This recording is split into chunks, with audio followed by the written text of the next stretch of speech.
Good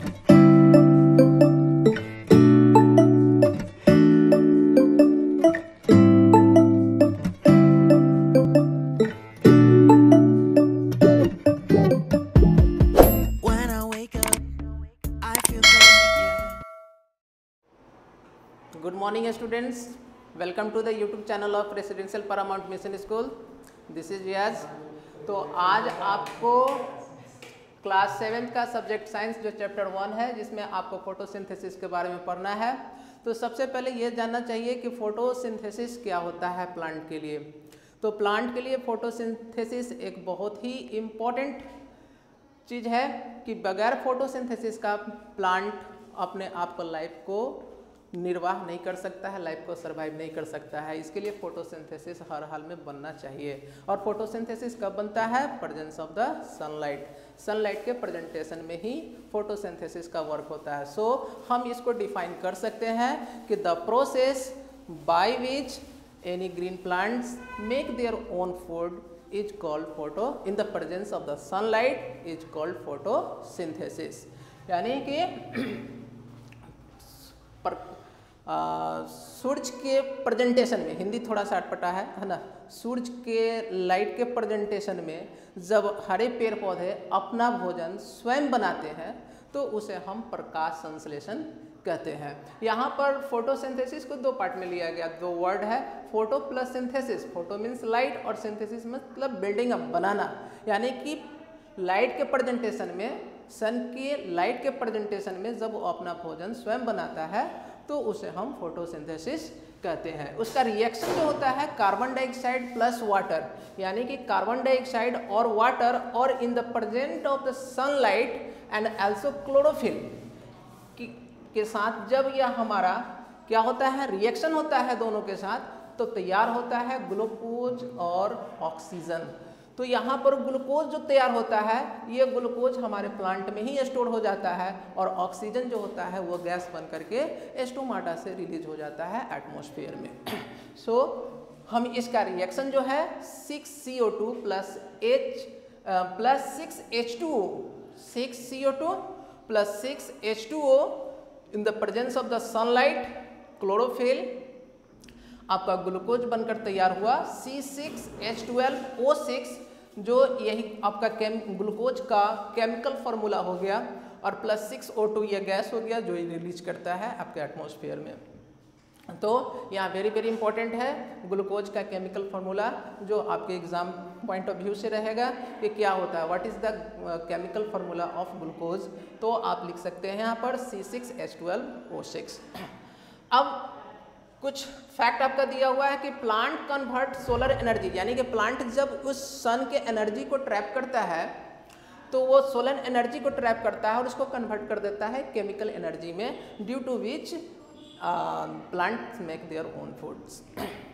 अब next है green plants take CO2 through the tiny pores called the stomata. सवाल उठता है कि सर तो ये तो एनर्जी तो ट्रैप कर लेता है, लेकिन उसके अलावा भी और भी कोई चीज़ एलिमेंट्स है जो यूज करता है। तो हाँ, कार्बन डाइऑक्साइड जो है डायरेक्टली वो एटमॉस्फेयर से यूज करता है। और किसके माध्यम से वो इन करता है अपने प्लांट में, कैसे वो उसको स्टोर करता है। तो वो जो प्लांट के लीफ जो होता है, लीफ एक 2 लेयर का होता है, तो इसके इनर लीफ में ही छिद्र होते हैं, स्पोर्स होते हैं, जिसको स्टोमाटा कहते हैं। उसी के माध्यम से कार्बन डाइऑक्साइड को इन कर लेता है। Water and minerals are observe through their roots, और वाटर और मिनरल्स जो होते हैं वो रूट के माध्यम से ऑब्जर्व करते हैं, और जाइलम के माध्यम से वो आपके कहाँ जाते हैं, लीफ में जाते हैं, और सब जब एकत्रित हो जाते, कलेक्ट हो जाते हैं, तब जाकर के एक रिएक्शन बनता है, और रिएक्शन बनने के बाद ग्लूकोज का निर्माण होता है। अब role of the leaves in photosynthesis, और एक है आपका how do plants obtain their requirement for the photosynthesis. तो फोटोसिंथेसिस के रिक्वायरमेंट के लिए प्लांट क्या ऑब्टेन करता है, यानी कि उसको कौन कौन सी रिक्वायरमेंट है जो एक फोटोसिंथेसिस का काम करेगा प्लांट्स। ठीक है, तो हम इससे पहले पढ़े कि फोटोसिंथेसिस में क्या क्या रिक्वायरमेंट होती है। कार्बन डाइऑक्साइड की रिक्वायरमेंट होती है, वाटर की रिक्वायरमेंट होती है, और भी कुछ मिनरल्स की रिक्वायरमेंट होती है, सनलाइट की रिक्वायरमेंट होती है, क्लोरोफिल की रिक्वायरमेंट होती है। चलिए भाई, इसमें से अब आपका जो यहाँ पर दिया हुआ है वही चीज़ यहाँ से हम लिख दिए हुए हैं कि प्लांट्स को फोटोसिंथेसिस के लिए क्या क्या चीज़ की रिक्वायरमेंट होती है। पहला रिक्वायरमेंट कार्बन डाइऑक्साइड की होती है। कार्बन डाइऑक्साइड नहीं मिलेगा ग्लूकोज का निर्माण नहीं करेगा। तो CO2 हर हाल में उसको चाहिए ही चाहिए, वाटर उसको हर हाल में चाहिए ही चाहिए। ये दो रिक्वायरमेंट हो गया। क्लोरोफिल अगर पत्ते में नहीं होंगे वो फोटोसिंथेसिस का वर्क नहीं करेगा, क्योंकि वो एनर्जी को ट्रैप नहीं कर पाएगा, लाइट एनर्जी को ट्रैप नहीं कर पाएगा। तो क्लोरोफिल की ज़रूरत होती है और सनलाइट की ज़रूरत होती है। सनलाइट नहीं मिलेगा तो अपना खाना नहीं बना पाएगा। ठीक है, तो ये चार चीज़ों की ज़रूरत होती है, चार चीज़ मिल करके ही वो एक ग्लूकोज का निर्माण करता है। तो हम कह सकते हैं कि plants need some special elements for the photosynthesis. Photosynthesis के लिए कुछ स्पेशल एलिमेंट्स की ज़रूरत होती है जिससे वो अपना खाना बनाता है, CO2, H2O, क्लोरोफिल और सनलाइट। अब आता है role of leaves in photosynthesis. Photosynthesis में लीव्स का क्या रोल होता है, पत्ती का क्या उसमें एक एक्ट होता है, किस तरह का वो काम करती है फोटोसिंथेसिस में। तो हम और आप जानते हैं कि पत्ते में डबल लेयर होते हैं। इनर लेयर में ही आपका मौजूद होता है आपका प्रेजेंस ऑफ क्लोरोफिल मौजूद होते हैं। उसी में आपका मौजूद होता है स्मॉल पोर्स, जिसको हम लोग एस्टोमाटा कहते हैं। क्लोरोफिल मौजूद होगा तो सनलाइट को एनर्जी को ट्रैप करेगा, ये फंक्शन है लिप्स का। उसी के अंदर में आपका एस्टोमाटा मौजूद होता है, ठीक है ना, जिसके माध्यम से आपको डायरेक्टली एटमॉस्फेयर से CO2 को एस्टोमाटा के जरिए आप क्या करते हैं, उसको ऑब्जर्व कर लेते हैं, उसके जरिए ही प्राप्त कर लेते हैं। क्योंकि लिप्स के अंदर में जाने का जरिया जो होता है वो आपका स्मॉल पोर्स एस्टोमाटा ही होता है, उसी के माध्यम से CO2 को ऑब्जर्व करते हैं। जब हमारा रिएक्शन होता है, ग्लूकोज तैयार होती है और ऑक्सीजन रिलीज होता है, तो उसी एस्टोमाटा के जरिए रिलीज होता है जो एटमॉस्फेयर में चला जाता है। तो ये वेरी वेरी इंपॉर्टेंट रोल होता है फोटोसिंथेसिस के लिए, ठीक है। तो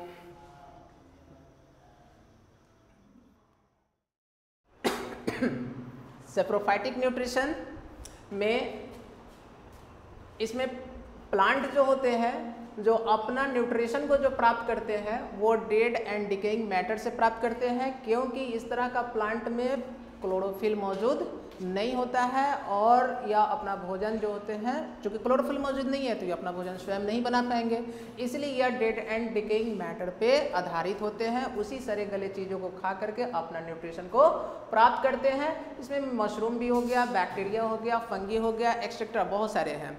अब सेप्रोफाइटिक न्यूट्रिशन के अलावा अब आता है पैरासिटिक न्यूट्रिशन। इसमें भी आपका ऐसा न्यूट्रिशन है ये जो प्लांट जो होते हैं आप स्वयं भोजन नहीं बनाते हैं, बल्कि दूसरे पौधे के बनाए हुए भोजन के ऊपर आधारित होते हैं, ठीक है ना, और उससे वो प्राप्त करके अपना न्यूट्रिशन को प्राप्त। जैसे अमरबेल, एक प्लांट दूसरे प्लांट पर लटके हुए होते हैं, ठीक है, एक दूसरे पर चढ़े हुए होते हैं और उसी के स्टेम वगैरह से जुड़ करके उस मतलब कि एक बड़ी को एक प्लांट से दूसरे प्लांट के साथ इस तरह से सटे हुए होते हैं कि उसके स्टेम से ही उसका न्यूट्रिशन को ऑब्जर्व कर लेते हैं और इस प्रकार से वो पैरासिटिक न्यूट्रिशन कहलाते हैं, यानी कि अपना न्यूट्रिशन को प्राप्त करते हैं। उसके अलावा बैक्टीरिया हो गया या फंगी हो गया, ये भी उसी प्रकार का वर्क करते हैं। अब इंसेक्टिवोरस प्लांट हो गया। इंसेक्टिवोरस प्लांट का न्यूट्रिशन का मतलब होता है कि वैसा प्लांट जो इंसेक्ट को खा करके एक नाइट्रोजनस सब्सटेंस को फुलफिल करता है, तब जाकर के वो अपना भोजन बनाता है। यानी कि है तो ये भी प्लांट ही है, इंसेक्टिवोरस प्लांट यानी पिचर प्लांट एक प्लांट है और जो अपना भोजन स्वयं बना सकता है, उसकी कैपेसिटी है बनाने की, लेकिन उसकी कुछ ना कुछ कमी होती है जिस कारण से वो अपना भोजन स्वयं नहीं बना पाता है। उसकी एक आप कह सकते हैं तो एक एलिमेंट्स की कमी रह जाती है। सारे एलिमेंट्स उसको मिल जाते हैं, ग्रीन प्लांट्स होते हैं, फोटोसिंथेसिस भी होती है, बट एक एलिमेंट्स की कमी होती है जिसको नाइट्रोजन कहते हैं, वो नहीं मिल पाता है। तो वो उस ना मिलने की वजह से वो काम क्या करता है, इंसेक्ट को ट्रैप करके नाइट्रोजनस सब्सटेंस को तैयार करता है और तब जाकर के वो अपना भोजन स्वयं बनाता है और उस प्रकार से वो अपना न्यूट्रिशन को प्राप्त करता है। इसको हम कहते हैं इंसेक्टिवोरस न्यूट्रिशन। अब आता है सिम्बायोटिक न्यूट्रिशन, यानी सिम्बायोटिक न्यूट्रिशन का मतलब होता है जब दो प्लांट एक दूसरे के साथ लिव टुगेदर, एक दूसरे के साथ रहते हैं और दोनों अपना अपना एक दूसरे के साथ म्यूचुअल मतलब कि रिलेशन होता है, एक दूसरे को हेल्प करते हैं। कोई मिनरल्स और वाटर देता है तो किसी के पास प्रेजेंस ऑफ क्लोरोफिल रहता है, दोनों एक दूसरे की मदद करते हैं और एक दूसरे की मदद से भोजन तैयार करते हैं और भोजन तैयार करने के बाद एक दूसरे को शेयर करते हैं। इसी को कहा जाता है सिम्बायोटिक न्यूट्रिशन।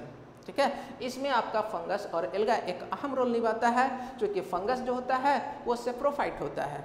सेप्रोफाइट्स मतलब इसके पास क्लोरोफिल नहीं होते हैं। ठीक है, तो यह क्या देता है, मिनरल्स और वाटर प्रोवाइड करता है। एल्गा जो होते हैं ऑटोट्रॉप्स होते हैं, ये इसके पास आपका फोटोसिंथेसिस करने का वर्क होता है, इसके पास क्लोरोफिल मौजूद होते हैं। तो अब ये वाटर और मिनरल्स प्रोवाइड किया और ये ऑटोट्रॉप्स है, तो ये इसको लेकर के खाना बनाया, खाना जब कंप्लीट हुआ तो ये इसको शेयर भी किया, खुद को भी खाया।